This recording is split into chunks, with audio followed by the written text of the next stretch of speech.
Hoje abordaremos um tema de extrema importância, para aqueles que desejam viver uma vida plasmada na verdade. Falaremos de 7 características de um falso pastor ou profeta. Nosso texto central. Mateus 7, 15 a 16. Cuidado com os falsos profetas, que vêm a vocês vestidos de ovelhas, mas por dentro são lobos devoradores. Pelos seus frutos vocês os reconhecerão. Neste texto nós percebemos que eles vêm como ovelhas, em muitos casos, são homens de grande carisma, parecendo se importar, quando são descobertos têm sempre a tendência de se vitimizar.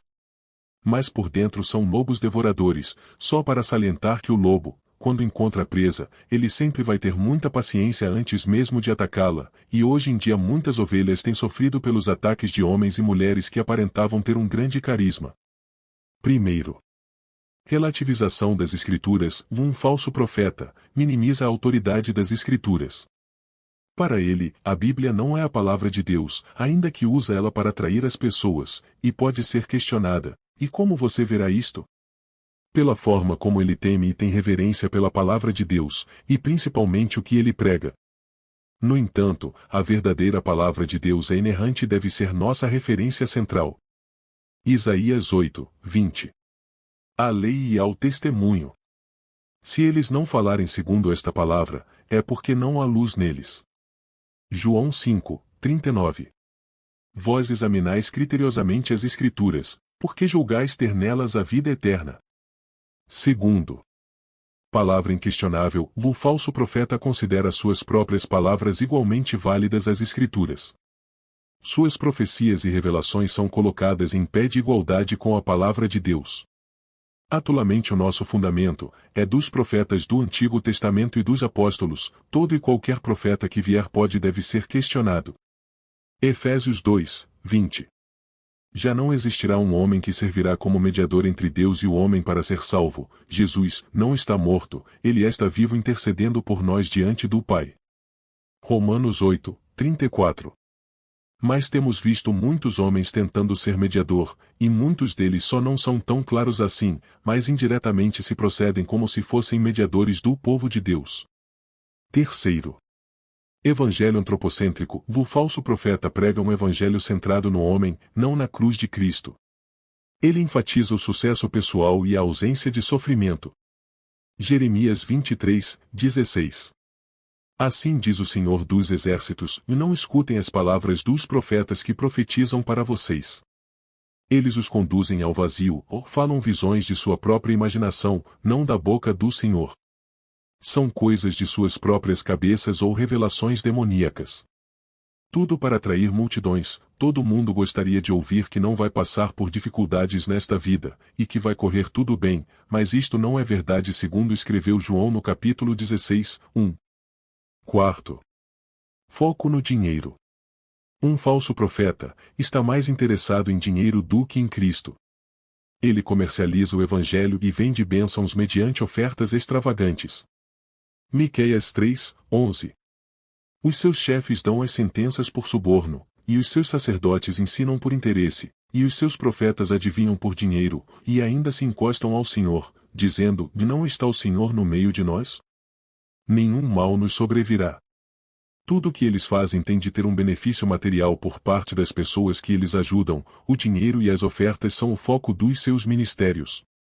A geração que vivemos se unge quase tudo e cria-se vários tipos de propósitos santos para atrair pessoas de qualquer forma, como VARA ungida, pano ungido, sabonete ungido, água ungida, assim por diante, com o objetivo de angariar fundos dos fiéis. Pois o foco deles está no bolso das pessoas e não na salvação das almas, e muitas das ovelhas deste lugares vivem uma vida de muita frustração porque tais promessas que tais pastores ou mestres dão para elas dificilmente se cumprem. Quinto. Interpretação seletiva. O falso profeta interpreta as Escrituras de acordo com seus próprios desejos e opiniões, relativizando o absoluto. Romanos 16, 17 a 18. Recomendo que evitem aqueles que causam divisões e colocam obstáculos ao ensino que vocês têm recebido. 1 Timóteo 6, 3 a 5. Se alguém ensina falsas doutrinas e não concorda com a sã doutrina de nosso Senhor Jesus Cristo, é orgulhoso e nada entende. Vivemos em um período onde os profetas são guiados por aquilo que sentem, e não por aquilo que Deus diz na sua palavra, são guiados por suas próprias opiniões mesmo quando estão contrárias às Escrituras Sagradas.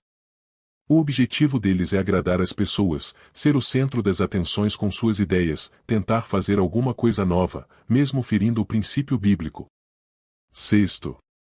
Confissão positiva. Ele promove a confissão positiva, negando a possibilidade de dificuldades e sofrimento na vida cristã. Há uma promessa de vida sem sofrimento antes mesmo de Jesus voltar nos dias de hoje por causa de muitos profetas da nossa época. E por causa deste tipo de evangelho temos uma igreja cheia de pessoas frustradas com a igreja porque muitas delas foram enganadas com um evangelho sem problemas e acabam sendo pessoas sem estrutura para suportar dificuldades na vida. Mateus 7, 21. O texto mostra que vai haver sim tempestades e tribulações nesta vida, mas se estivermos na rocha que é Cristo ultrapassaremos eles de qualquer das formas. Sétimo. Sincretismo religioso. O falso profeta mistura doutrinas não verdadeiras com verdades bíblicas, criando uma fé distorcida. 1 João 4, 1. Amados, não creiam em qualquer espírito, mas examinem os espíritos para ver se eles procedem de Deus, porque muitos falsos profetas têm saído pelo mundo.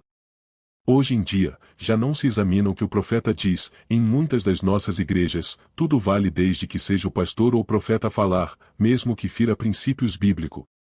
Amada Igreja de Cristo Jesus, vigiemos, pois os dias estão maus. Examinemos as Escrituras, pois é para nossa segurança, Satanás não está brincando. Que Deus nos guarde em Cristo Jesus nosso Senhor.